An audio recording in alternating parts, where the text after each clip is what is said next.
This video demonstrates Nuna's preferred installation method for the EXEC while in the booster. You must install the EXEC using the lower anchor belt for booster mode. The vehicle seat belt secures the child in the seat while the lower anchor belts hold the child restraint when it is unoccupied. Place the EXEC forward facing in the compatible vehicle seating position.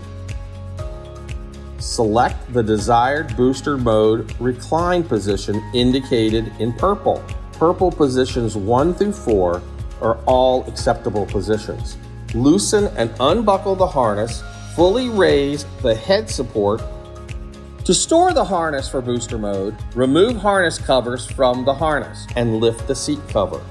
Gently slide each harness strap under the harness storage compartment cover. Slide the harness buckle through the slot in the rear-facing true tension door.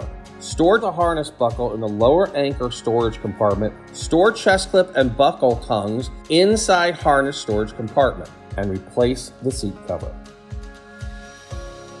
Remove the lower anchor belt, which is located under the blue tension door. Route the belt through the red forward-facing belt path. The belt must be routed under the true tension door. Attach the lower anchor belt to your lower anchor points in your vehicle. Remove all the slack from the belt and close the true tension door. Route the vehicle's belt across the child's chest and through the purple lower belt path toward the vehicle buckle and buckle the vehicle seat belt. Route the vehicle shoulder belt through the purple shoulder belt guide.